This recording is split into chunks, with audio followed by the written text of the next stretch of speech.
Добар ден, почитувани. Вие следите уште една нова Телма амбуланта.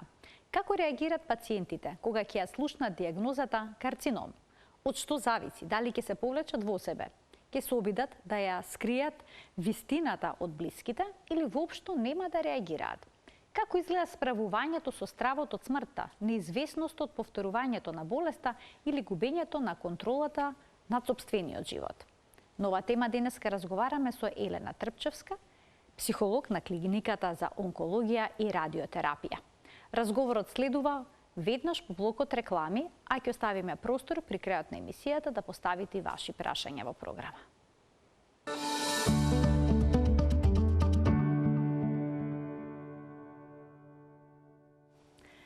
За невидливата страна на онкологијата, за потребата од психолошка поддршка кај пациентите со малигни заболувања, денеска зборуваме со Елена Трпчевска, психолог на клиниката за онкологија и радиотерапија, воедно семеен и системски советник. Добре ни дојдовте во Телма амбуланта и добар ден. Добро ве најдов и ви благодарам за поканата, Марија. Елена, вие работите на клиниката за онкологија и радиотерапија. Таму сте во постојан контакт со пациенти кои што добиваат непосакувани диагнози. Обично, најчесто, каква е реакцијата кога ќе се соочат со диагноза карцином?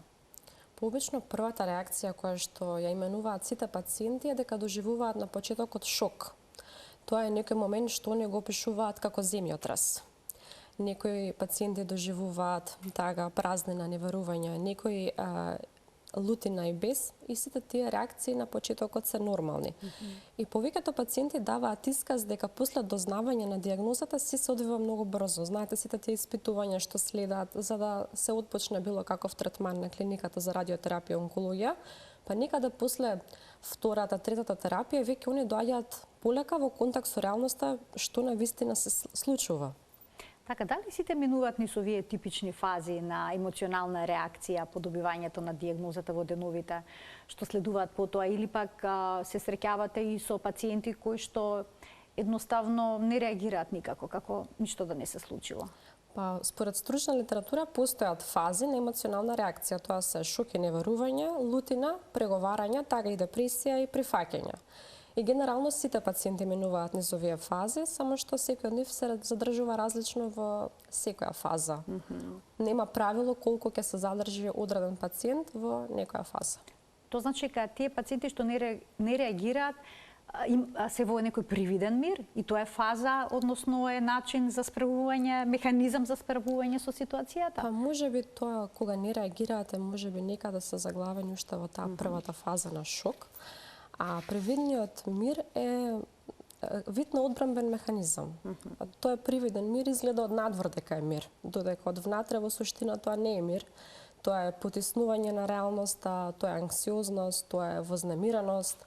Така да привидниот мир ке пациентите се случува и дали ние треба да работиме на привидниот мир само доколку пациентот посака тоа да го промени. Значи, ние како психолози не е обврска да ги менуваме некои работи насила. Нас не е важно да создадеме една топла, емпатична средба, професионална со пациентот, да му објасниме дека ние ги познаваме сите тие фази некои што минуваат пациентите. И самиот збор кога кажува фаза, значи дека нешто што има почеток и крај. Значи фазите не траат за секогаш. Да он изгради едно чувство на сигурност и доверба кај психологот, да почне да разговара искрено за тој привиден мир, односно што се крие зад привидниот мир.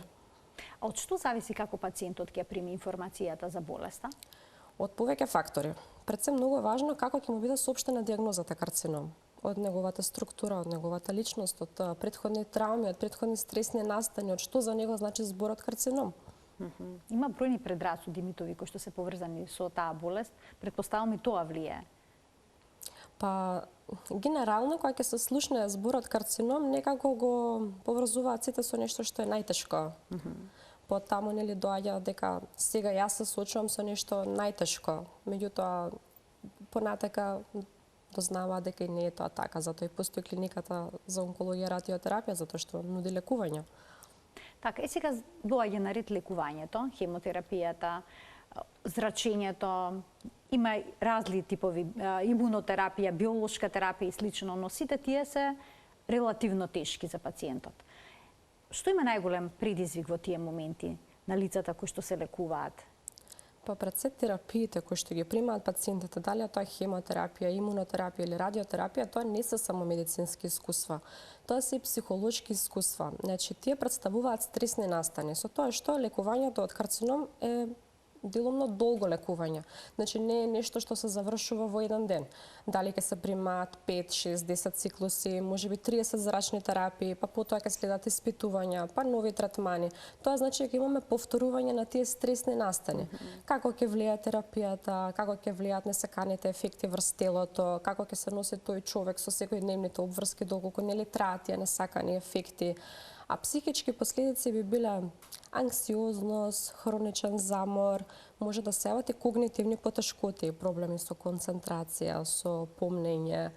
Тука се јавуваат екзистенцијалните прашања многу често.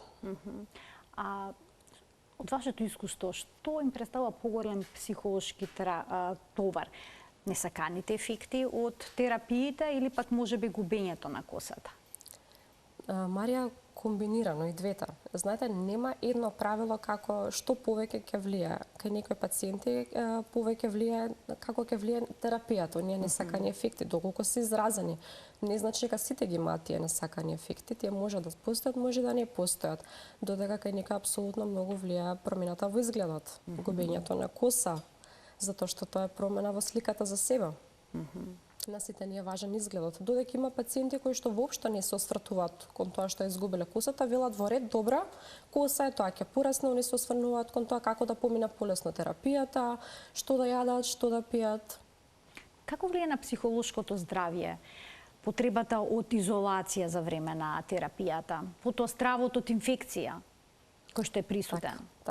Така, тоа е многу често нешто кај нашите пациенти и оние толку многу внимаваат нели да останат во една здрава кондиција, да имаат добра крвна слика за да ја примат тогашната терапија што треба да се прими и одлучуваат поголем дел од нив да се изолираат целосно од со надворешни контакти луѓе или пак одлучуваат да имаат контакти, да тоа биде нели надвор, да не биде внатре како би помалце би се пренеле некакви вируси. Меѓутоа сепак се испоставува дека социјалната поддршка е исклучително важна, значи не е добро во целост да се изолираат. Комуникацијата нели не мора секогаш да биде физички, може да комуницираме и преку телефони, и преку порака, и преку Вибер, и тоа е комуникација. Значи мора социјална мрежа да постои, комуникација. Па сосема е во ред, сосема е во ред и тоа да се вклучи комуникација по социјални мрежи. Меѓутоа не е добро да се избегне во целост таа комуникација со сите. Затоа што тоа нема да влијае најдобро на пациентот, изолирање. Подобро ќе го помине лекувањето кога се дружи, кога раскажува, кога си задржал некој од неговите рутини, например кафе, прошетка. Така. Хируршкото лекување понекогаш доведува и до телесни промени. Некои жени остануваат без една или пак две дојки. Тоа сигурно влие силно на самодовербата. Како сега со овие пациенти работите на прифаќањето на нивното тело? Така, знаете како многу е важно да ја уважиме болката на пациентите, да не бараме веднаш начини како они да се справат со сето тоа. Бидејќи за враќање на самодоверба, најважно е времето, разговорот, поддршка од партнер премногу во ваква ситуација, поддршка од семејство и почит кон сопственото тело. Значи сепак едни разговори со психолог кои што ќе се одвиваат полека, топло и нежно и со многу емпатија. Како изгледа разговорот со психологот? Еве да речеме веднаш по поставувањето на дијагнозата или во текот на лекувањето? Така. Разговорот... Што вклучува тој разговор? Како изгледа? Еве првата средба пишете ни.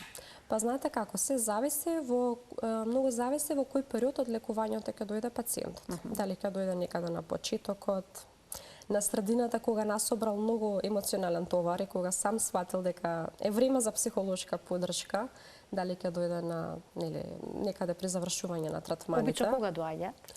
Па нема правило, можеби сами некаде доаѓаат на средина. Кога ќе почувствуваат дека не е таа поддршка што нив им треба од семејството, дека им треба нешто што е некој безбеден простор што само психологот ќе го обезбеди. Психолошката поддршка пред се е многу важно да се каже дека не е само обичен разговор, туку тоа е структуриран разговор кој што го води стручно лице. Знаете, оно изгледа на муабетење, многу знаат да кажат, си разговарате, си муабетите од страна и супер е што така изгледа, меѓутоа сепак е тоа структуриран разговор и со цел. и психолошката поддршка значи дека пациентите имаат кој да ги сослуша, има кој да ги сослуша и да ги разбере без да ги осуди. Првата средба, пак ќе кажам, многу зависи од тоа со каква идеја доаѓа пациентот. Дали доаѓа со цел нели да се припреми со понатамошниот третман, дали ќе дојде со некакви прашања од типот како да се носи сега со организација околу деца и слично, индивидуално. Кој обично доаѓа, по младите или по возрастните? Кој е поподготвен да се отвори и да разговара со психолог? Пред се морам да напоменам дека психолошката поддршка важи за сите пациенти на клиниката за онкологија и радиотерапија без разлика на возраста. Исто така нудиме психолошка поддршка на членовите на семејство, кој може би е поподготвен, може би сепак помладите, некако се поинформирани дека постои психолошка поддршка и они знаат да побарат, меѓутоа имало во моја практика и многу возрастни 50 плюс, кои што сами се обраќаат на психолог, не ги испратил ниту онколог, туку сами разбрали дека има и доаѓаат да се побараат помош. Значи сами се обраќаат. Да. Читав некои анализи вела дека роднините и најблиските се обично тие кои што бараат психолошка помош за своите најблиски кои што страдаат од некое малигно заболување. Што говори вашето искуство? Дали може би така и кај нас? Дали обично роднините се обраќаат? Да, и тоа постои во нашата практика. Секако дека роднините се обраќаат, имаат право и тоа го прават, меѓутоа може би тоа затоа што тие први не разбрале пред пациентот, може би затоа што повеќе се информираат, може би го остават пациентот нели да не биде толку оптеретен за структурата на клиниката, каков се тим имат. Онека тие се многу важна поддршка, тие пребаруваат како се може да му се помогне на пациентот, така да се случува и тоа во практика да тие да дојдат да побараат и да ја договорат средбата. Меѓутоа мора за да дојде човек на психолог мора сам да прифати да дојде. Не може никој со сила да биде однесен таму. Апсолутно, да. Така, треба тој самиот најнапред и да почувствува дека има потреба за тоа и да свати дека тоа би му помогнало. Знаете како имало ситуации кога дошла со отпор и знаеле на крајот на сесијата. Принудно некој ги убедил да дојде и така со отпор. Да речеме ајде, нели тоа е за твое добро, дојди, прифаќаат, ќе дојдат и на почетокот се нели секако со отпор. И некако на завршувањето на сесијата ќе кажат леле помина час и пол, јас баш се надевав дека само 5 минути ќе одам тука ќе си одам. Значи сепак дошле со неверување, меѓутоа поминале убаво и добиле некаков увид од сесијата, че им останале цел час. Многу често пациентите со онколошки болести не зборуваат за својата болест ниту со колегите од работа, ниту со пријателите, понекогаш и во семејството не сакаат да се води тој разговор. И постои една фраза кај нас биди силен. Не зборувај за сето тоа, носи се силно со болеста. Сега, создава ли тоа дополнителен проблем и фрустрација и тонење на пациентот на кој што веќе му е тешко? И дали може би тоа е причина и препрека за да се обрати на психолог и отворено да зборува? Да, може да биде тоа причина за да побара помош, бидејќи нели ако бараме помош по дефолт сме ранливи, слаби, нешто не можеме сами да се справиме. Барам тоа така изгледа на почетокот. Кога би се запознале што навистина психолошката поддршка, ќе сватиме дека нели тоа не е така, тоа е баш грижа за себе. Човек што бара психолошка поддршка, значи сака да работи на себе. Сака да помина полесно низ одредена тешкотија. Фразата биди силна може да помогне кај некои пациенти, додека кај некој може да направи да немаат идеја како да бидат силни. И оно самото цело време биди силен некако малце измачувачки. Дали е во ред човек цело време да биде силен? Да се носи некаков товар. Така, како блиските семејството да му помогнат на пациентот во патот на лекувањето, а при тоа да не му создадат дополнителни притисоци? Еве, со некои вакви фрази понекогаш, кои што може бидат контрапродуктивни. Марија, ти благодарам за ова прашање. Значи, пред се семејната поддршка, односно поддршката од семејството е исклучително важна и мислам дека ова може да биде една цела тема за емисија. Вистина е дека луѓето баш не се доцирани како да дадат поддршка на болни од карцином. Значи, они го прават најдоброто што го можат, меѓутоа од исказот од пациентите нели не секогаш го добиваат тоа што им треба. Пред се јас би ги советувала семејствата да не притискаат, да разберат дека физичкото присуство е најдобро. Значи, понекогаш и тишината е подобра од некои позитивни зборови. Биди позитивен, биди силен, да пробаат да бидат искрени. Ако немале навика да има отворена комуникација во семејството, да почне да се комуницира отворено. Затоа што нели доколку членот семејството покаже искреност, ќе му даде право некакво на пациентот да почувствува дека и тој може да биде искрен, бидејќи многу често се случува да пациентите ги кријат емоциите во семејството, дали тоа поради тоа што имале стари родители, па нели да не ги вознемират додатно. Практично пациентите многу често ги заштитуваат сите околу нив и они се носат огромен товар во нив. И затоа е тука психологот, кој што нели таму не мора да го носат товарот. Зборуваат за тоа кога ќе дојдат? Да. Кај вас? Да, апсолутно зборуваат. Исто би дополнила дека е многу важно да не се притиска пациентот. Знаете како исто таа топлина, полека е важно од семејството да се добие и многу е важно да кога семејството ќе почувствува дека е преоптоварено, кога веќе не знае како и тоа да побара поддршка. Дали ќе биде од стручно лице, дали ќе биде од блиски луѓе, бидејќи од празна чаша не се полева. Така. Само на таков начин всушност не би се направиле ненамерни грешки во оној процес кога сакаме да охрабриме некого во лекувањето. Нема правилно, не може секогаш да биде совршено, може и ќе се прават грешки, меѓутоа се учат луѓето. Семејствата, членовите на семејствата се тивките борци во оваа борба. Значи, они имаат чувство дека треба да бидат постојано силни, да не страдаат, меѓутоа не е така. И тие страдаат, и тие минуваат низ многу работи од што минува пациентот. Сметате дека и на членовите на семејството има потребна психолошка поддршка во овој пат? Па кога не може да се справат, да, потребна има. Затоа што системската теорија во психотерапија вели дека кога ќе се јави болест, влијае врз целиот семеен систем. Значи болеста на еден член не е на поединецот, туку е на целото семејство. Болест на еден член семејство. влијае врз сите. И сега тука имаме една кризна состојба. Или ќе ги спои сите и ќе помогнат да се победи тоа, или ќе ги разедини членовите на семејството. Значи затоа е важно здружување, затоа е важно поддршка. И нешто ново е. Не може да знаеме секогаш како да се справиме со нешто што е ново за нас. Понекога семејството одлучува да ја премолчи вистината за болеста. Што тоа значи за пациентот? Да не знае од што е болен? И дали секој може, има сила, да ја прими информацијата, така, онака како што е?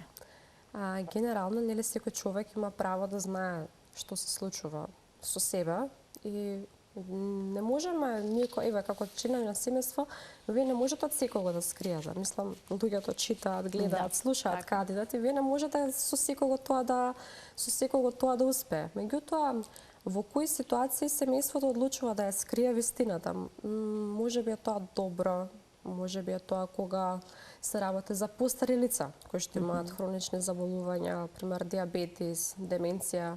И тука прашање доколку му се пласира целата вистина, како он ќе се носи со таа вистина во тие, нели, стари години, во таа последна фаза од неговиот живот, дали баш тие години ќе ги искористи убаво или ќе го фрли информацијата во очи и во себе со жалување. Значи, треба да се пресмета ризикот комплексно и би било добро тоа да се разговара со семејството и психологот, нели, да донесат заедничка одлука. Во суштина, најважно е да се донесе одлука која што ќе биде за доброто на пациентот.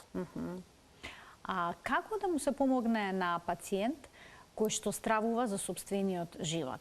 Има ли некои специфични психолошки техники што можете да ги препорачате и што им ги препорачувате на пациентите кога ќе дојдат да разговарат со вас на клиниката за онкологија? Да, има бројни техники психолошки кои што и методи ние ги користиме во нашата работа, меѓутоа нашата работа како психолози е многу одговорна и многу креативна. Тоа значи дека ние за секој еден човек имаме различен пристап. Според тоа што он има потреба, според неговата возраст, според неговата структура, ние креираме еден индивидуален пристап со техники и работиме со тие техники. Значи важно е пак да психологот создаде безбедна врска, топла врска, да му укаже со професионалност на пациентот да он не само првиот пат, туку и да дојде и втори, трет пат да продолжи да доаѓа, за да се надмени и стравот и да се прифати да се разговара, бидејќи кога прв пат ќе се изговори стравот, тогаш некако престанува да биде сенка, почнува да станува реалност таа човечка болка. Со позитивен поглед кон животот и со волја за живот, дали лекувањето, резултатите од лекувањето може да бидат подобри? Апсолутно да. Воопшто, значи, целото ментално здравје, психолошката состојба премногу влијае на самиот човек, на неговиот имунитет, на лекувањето и отвореноста да зборува за тоа што се случува, со слободува од товарот што се носи. А тоа позитивноста не е возможна секогаш да ја носи пациентот со себе, можеби најдобро е да биде искрен сам со себе, да си ги препознава и оние други емоции кои што се јавуваат и да ги валидира како нормални и дека е во ред да се јавуваат тие емоции. Стравот од смртта често се јавува кај пациентите кои што имаат некакво малигно заболување. На каков се начин може да се манифестира овој страв?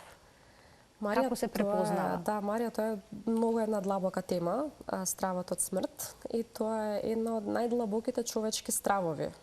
И генерално човекот не размислува за стравот од смрт додека не го допре лично некоја ваква тема или ситуација во животот.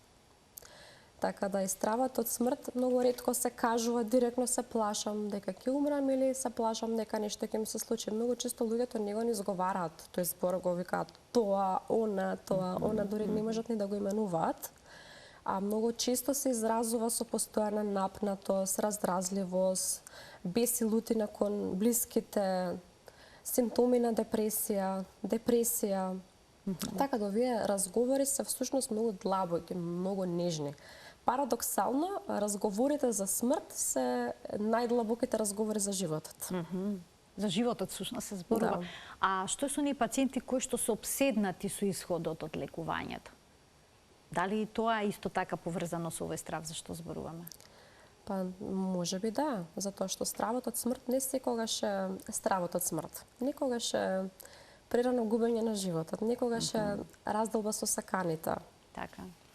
А тој кога се постојано преплашени нели од исходот како што ќе биде, затоа и се нуди таа психолошка поддршка, се вклучува семејството, се вклучуваат и други типови на поддршка.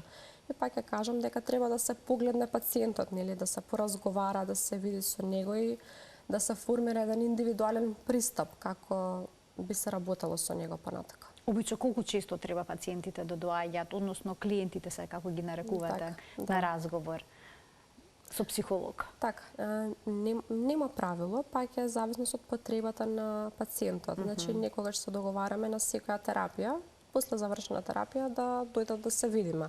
Некогаш е тоа еднаш месечно, знаете, кога има симптоми што многу интензивно траат, знаете на 2 недели да доаѓаат. Па до последна година да дојдат да се видиме, да раскажат како поминале и слично. А што може да се преземе кај пациентите со онколошки болести кои што ја загубиле мотивацијата за лекување и кои што се откажуваат од борбата за сопствениот живот?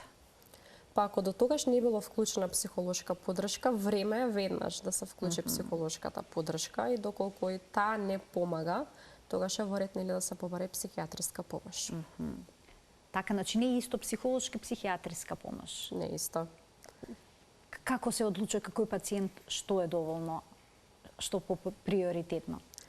Кога симптомите траат долго, кога го влошуваат секојдневното функционирање, тогаш е сосема во ред да се побари психијатриска помош, затоа што психијатрот е пред се лекар и користи медикаментозна терапија во лекувањето. Значи некогаш е во ред и двата типа на поддршка, терапија да се користат.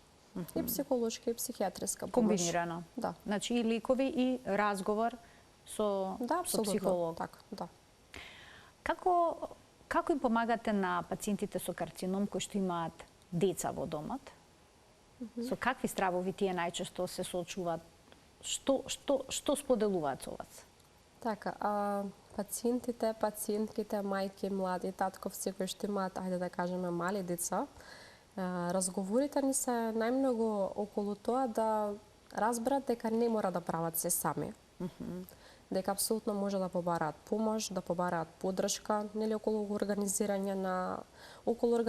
и обврски со децата. Работиме на тоа да разберат дека на децата не им треба совршен родител. Туку им треба родител. Туку им треба родител. Тие и понатака остануваат во својата улога да бидат мајка и татко, без разлика дали ја имаат или ја немаат таа дијагноза, и дека е во ред и децата да ги видат и ранливи некогаш. Сметате ли дека треба на децата да им кажат од што боледуваат? Во ред е да се разговара. И јас ги советувам да разговараат со децата, Меѓутоа, сепак соодветно до возраста се пласираат информации. Знаете како сега? Како да се пласираат информации? Мали деца, зошто би им давале ние терминологии, дози, испитувања и мене и слично. Значи, доволно е да се каже некој општел дека се случува нешто, дека мама или тато одат на лекар во болница, дека тој ден ќе поминат таму, дека кога ќе додат дома ќе легнат да одморат и дека се ќе биде во ред после тоа. Знаете како да се каже тоа во некоја поблага форма, меѓутоа сепак да бидат искрени, затоа што едно бебе, дете од 1 година, точно осеќа кога неговата мајка е нервозна. Замислете, еве да речеме 15 годишен адолесцент. И така како ќе знае он дека нешто не е во ред, дека мајка му или татко му нешто кријат. Така да криењето во целост не е добро затоа што им буди некоја мистерија на децата. Они знаат дека нешто се случува, знаат дека нешто се крие од нив, па после знаете како може да ги бараат тие информации од други места. Затоа е важно отворено да се разговара, а да не се преоптоварат децата. Советувате некаков пристап при тоа? Се зависи до тогаш како било. Ако они имале отворена комуникација во семејството, они веќе го сториле тоа. Они веќе разговарале, децата знаат и не го доживуваат тоа како ништо страшно, бидејќи не им е пласирано ништо страшно. Доколку они немале отворена комуникација, затоа доаѓаат веројатно и на психолог да добијат идеи и насоки како да се разговара, како да се потекне таа отворена комуникација. Пристапот е секогаш да бидат отворени и искрени, да побараат поддршка од партнерот или партнерот од партнерката која ќе се соопшти таа вест. Ке ги вклучиме и гледачите од овој момент. Почитувани, емисијата е контактна, можете да поставите прашање на темата на која што денеска говориме, па и да споделите некое ваше искуство. Сега, многу пациенти велат дека најтешко им паѓаат погледите од околината, кои што понекогаш може да бидат полни со сожалување кон нив. Има ли начин и ова да се надмина? Па тоа како ќе влијае врз пациентот многу зависи од самиот човек, од неговата личност, од неговата структура, од неговата самодоверба. Затоа би било добро да сите лица од страна да се однесуваат со почит. Значи, ниту е во ред да глумиме дека нешто се случува, ниту да даваме било какви драматични погледи. Затоа што вистина е дека пациентите не се чувствуваат најдобро кога сите погледи се вперени во нив. Меѓутоа многу го имаат надминато тоа и не го гледаат тоа баш така. Како себе сожалување. Некои имаат чувство и дека откако споделиле за болеста ги загубиле пријателите. Да, точно. Тоа се случува на жалост, да од 10 другари останале без ниту еден другар. Ако ме прашувате причината на што се должи, зошто се случува тоа, веројатноста е дека пак луѓето некако не знаат како да се однесуваат кога ќе има некој болен со карцином во неговото друштво, во неговото семејство. И можеби токму тоа исчезнување е најголемата грешка. Значи, важно е да се остане присутен покрај блиските, дури и во тие тешки моменти. Дури кога не се уме како, да се остане со едно физичко присуство, со една едноставна порака за внимание и мисла секој ден, со едно понудување за кафе, прошетка, затоа што сепак пациентот не е само пациент, тој е човек. Тој има многу улоги во својот живот и продолжува со тие улоги. Сметате ли дека можеби тоа е причината што одредени луѓе се одлучуваат да не зборуваат за својата болест? Голем број од тие луѓе не знаат како. Не знаат дали е време сега, можеби добро му е, можеби не му е добро. Затоа пак ќе кажам, ворете да го побараат блискиот. Имаме гледачи кои што ќе постават прашање во продолжение на емисијата. Добар ден. Добар ден. Повелете, во програма сте. Телефон пациентка онколошка. Така. Ко може без име. Јас сум една од тие што не сакам многу да се распространува, сум некој тип што сум со фамилијата.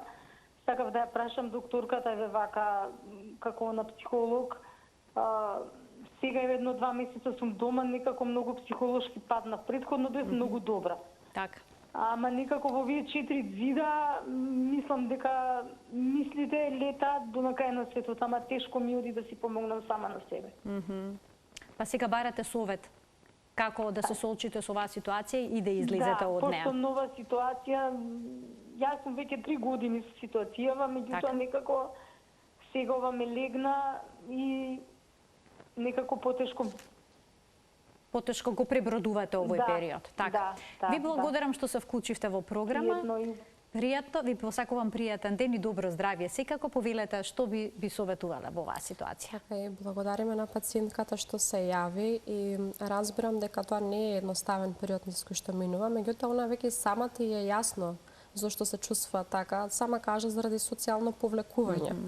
Така да еве ја повикувам пациентката доколку сака да дојде на разговор за да ги надминесте тие чувства и емоции кои што ги има сега и да биде подобро. Значи, кога има потреба за разговор со стручно лице, тоа да се искористи. Така, може би токму време сега да се побара таа психолошка поддршка. Секој има потреба за такво нешто во различен период од лекувањето и воопшто од животот. И од животот, баш така. Уште еден гледач ке вклучиме. Добар ден. Си исклучи гледачот. Дали имаме уште еден? Добив знак дека тројца гледачи очекуваат вклучување. Добар ден.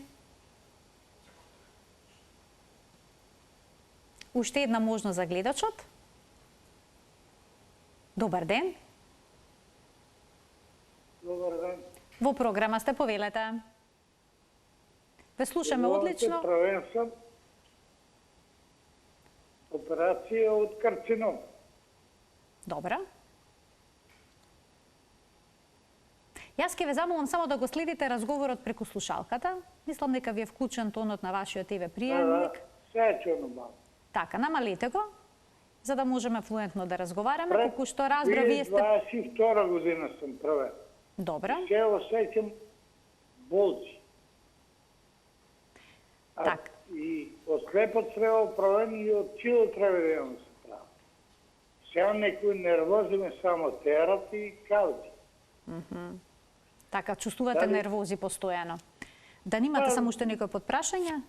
Па јас колку што успеам да слушам... Па дома нешто пред многу години бил пациент, така? Така, значи вие уште еднаш, значи да разјасниме, опериран сте од карцином пред неколку години.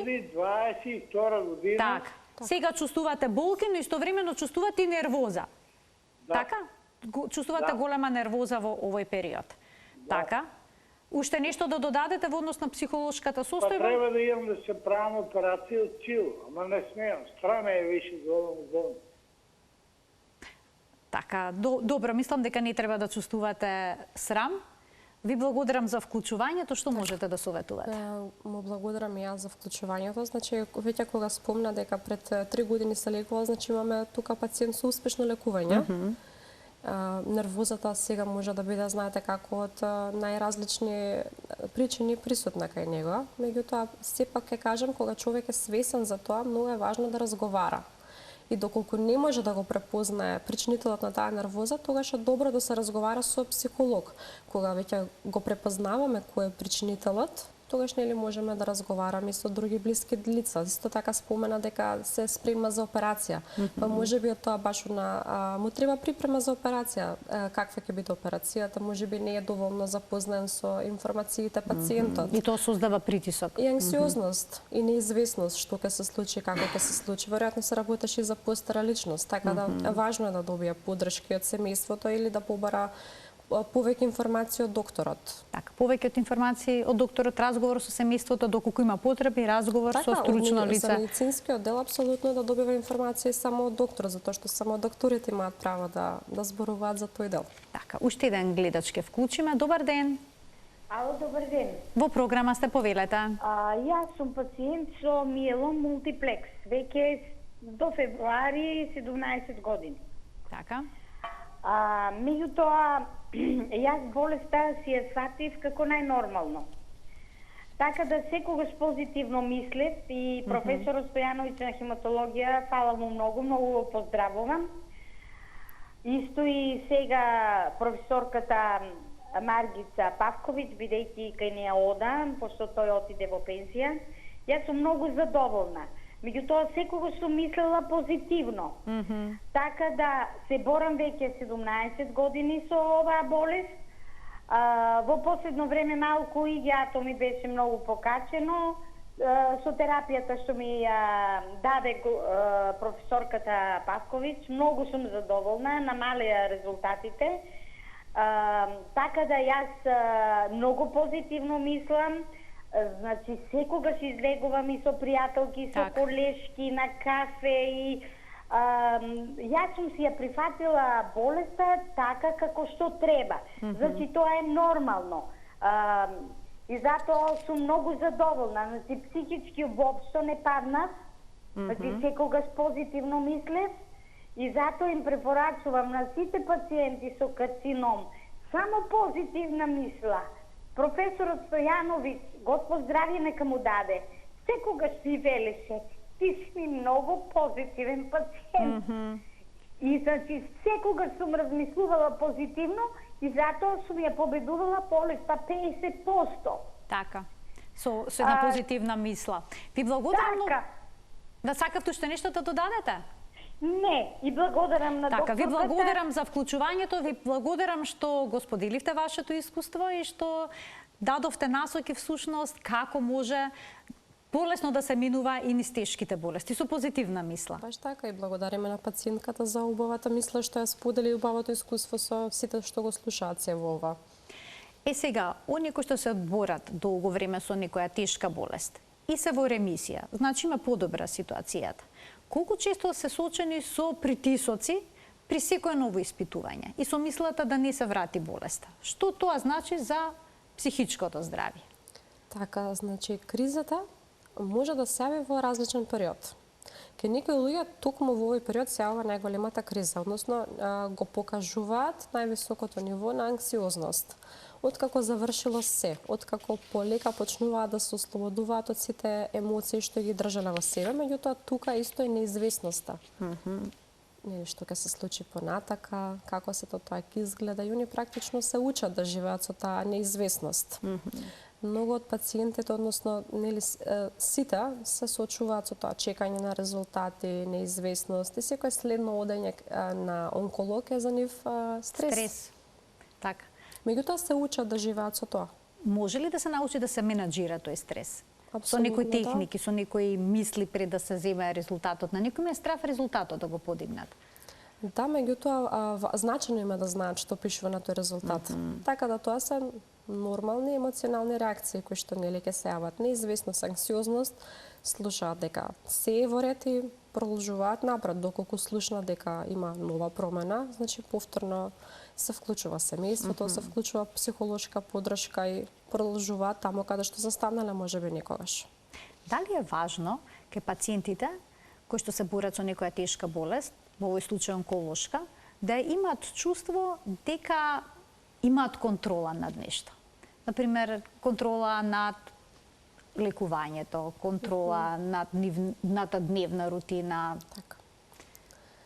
Важно ли е тоа? За терапиите и лекувањето одлучува докторот. Меѓутоа, тоа што е важно да тие бидат известени и се известени за тоа како вид на третман ќе следи, какви испитувања ќе следат, затоа што претходно биле во некоја си грч состојба, неизвестност, што ќе се случува. Сега веќе они знаат зошто се таму, знаат дека се дојдени да се лекува и отприлика имаат представа колку тоа време ќе трае тоа лекување, така да тоа им дава некој нив чувство на сигурност, кога имаат информации што се случува. Може да се го планираат секојдневието, може да имаат некакви планови. Така да важно е да бидат информирани барем за текот на терапијата, колку што нели докторот има информација да им дада. Голем дел од пациентите читаат на интернет. Таму може да најдат на секакви информации, понекогаш што ќе ги исплашат, сериозно ќе ги извадат од колосек и може да дополнително да им создадат стрес и анксиозност. Да, баш Па така. што советувате во овој случај? Баш така. Само контрола при барање информации? Тука социјалните мрежи се составен дел од животот на сите нас и тоа нели можеби немаме право ние некога да советуваме дали да користи или да не користи социјални мрежи. Меѓутоа можеме да ги советуваме да таа потреба за пребарување да ја пренасочат во некаков друг правец. Во смисла техники за самопомош, начини за релаксација дома, како да си ја променат исхраната, што да јадат, што да пијат, да изменат некое свое хоби, значи да пребаруваат сосема други работи, да задоволат таа своја потреба за пребарување. И знаете, они кога читаат различни информации на интернет, ја стално разговараме, дали тоа е за тебе, го пишува твоето име и презиме, па не, па викам тоа се информации за други луѓе. Значи секој човек различно минува низ состојбата. Значи, на нашата клиника има пациенти кои што се излекувани и продолжиле со својот живот. Така. А што е со оние пациенти кои што живеат сами и кои што немаат никаква поддршка? Па, токму за тоа и психолошката поддршка тука. За нив е неопходно тогаш. Па да, би било добро да ја добијат, да ја побараат или секако онкологот да ги извести нели дека постои психолог на клиниката, доколку и они самите му ги дадат информации на него. Исто така, еве, момент да се спомене дека постојат и групни терапии. Знам дека во Црвен крст се држат тие групни терапии. Не знам дали се еднаш неделно или еднаш месечно, меѓутоа тие се водени од психолози, од психотерапевти и пациентите имаат можност да бидат дел од група. Која е предноста на групата во однос на индивидуалната терапија? Групните терапии се одлични. Одлични се. Имаш еден период кога и ние со професорката Мирјана Јовановска заедно со неа во времето на корона водевме такви средби на Zoom и тоа беа навистина прекрасни средби. Мислам, луѓето едва чекаа да се вклучат со кафенце, сите тоа беше опуштена атмосфера. Предноста е што не се сами. Што не само што ќе слушнат други луѓе како ја имаат некаква слична состојба, туку и начини како се справуваат. Кога се дели болката, нели болката се намалува.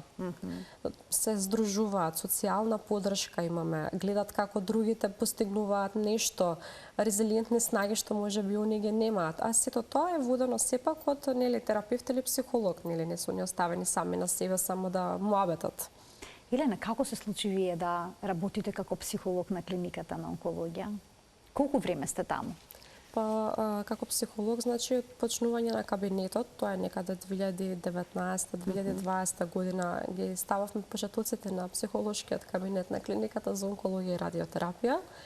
Сметам дека работата ме најде мене, не јас неа. Некако, веројатно, во животот ништо не е случајно и разбрав сама дека некако најдобро ми оди таму каде што на луѓето им е потребна најмногу поддршка. Кои се најголемите предизвици што ги чувствувате во оваа работа? Има ли некои разговори што лично ве допреле? Што ви го промениле погледот на животот? Да, секако дека имало предизвици во работата. Мислам како што има и предизвици во секоја друга работа, веројатно. Не секогаш предизвиците на кои што се сеќавам биле врзани со пациенти. Знаете како сепак е и ова е нешто што за прв пат почна да функционира на нашата клиника, па имало некаков пат нели што треба да се помина. Меѓутоа предизвиците постојат за да се надминат. Кога на која возраст обично се пациентите што доаѓаат кај вас? На која возраст обично пациентите што најчесто доаѓаат кај вас? Еве најмладиот пациент на колку години има? Тоа се малолетни лица. Значи најмладите пациенти се малолетни лица. Ива се сеќавам разговори со 16-17 годишни пациенти. Сме имали помлади пациенти кои што примале радиотерапија кај нас. Тогаш доаѓаат со родителите заедно или? Да, најчесто индивидуални се разговорите? Да, знаете како може да дојдете со, доколку е 17-18 годишни, може да дојдете со партнер или партнерка, доколку се помали, доаѓаат со родители. А што со повозрастните, влегуваат ли во тој кабинет со одредени предрасуди или не? Па знаете, тие веќе кога дошле, тие се веќе да речем 50% веќе подготвени, спремни за разговор, остатокот го оставаат на психологот да работи со нив. Се ве допираат ли изгубените битки на пациентите? Апсолутно да. Марија, мислам, секако сите и ние психолозите сме луѓе и не допираат и изгубени битки. Поготово кога ние сме работеле многу со тие пациенти, имаме сеќавања со нив. Меѓутоа, сепак се трудиме да бидеме нели професионални и да поставуваме граници, ако тој човечки дел не може да се избегне. Се случило ли некогаш да немате енергија ниту за себе, а да треба да дадете максимум во тие моменти за да помогнете некому кој што се соочува со голем психолошки проблем во текот на лекувањето? Како и секој човек, така и јас, нели се случува да не секој ден сум со исто расположение, но апсолутно дека мене многу ме радува завршитокот на една сесија. Јас се чувствувам прекрасно кога пациент ќе добие увид, кога ќе посека втор пат да дојде, кога баш ќе ми се заблагодари што сме се сретнале и јас на него и тој на мене. Така да мене ме исполнува во целост работата што ја работам, иако си има своја тежина, но исходот од работата, крајот на сесијата, мене лично ми прават сатисфакција и ми исполнуваат, затоа што на крајот на денот помагаме. Така. Какава е свесноста за потребата од психолошка поддршка кај пациентите кај нас? Се зголемува. Не е како порано да биде табу тема, но не е се уште актуелна да секој еден, да речеме, свесно дојде и побара. Се уште треба да се зборува, се уште е тоа стигматизирано и кај мажите, и кај жените. И мислам и ваквите емисии се нели одличен медиум да стигне до што поголем број на пациенти, дека постои психолошка поддршка, дека тие не мора да бидат сами низ ова патување. И дека тоа може да им помогне. Апсолутно да. Бидејќи како што спомена гледачката, позитивната мисла е многу важна во борбата со која било болест. Па и воопшто со секојдневното живење. Така. Се согласувам. Ви благодарам многу што бевте наша денешна гостинка во Телма амбуланта. Убаво е да знаат гледачите дека има психолог на клиниката за онкологија кај кој што можат да се обратат за помош, за психолошка помош, толку кој им е потребна. Ти благодарам, Марија, и на тебе за поканата и за просторот да зборуваме за вакви важни теми. Почитувани, ова беше се во денешната емисија. Ви благодарам што не следевте и денеска. Ви посакувам пријатен ден.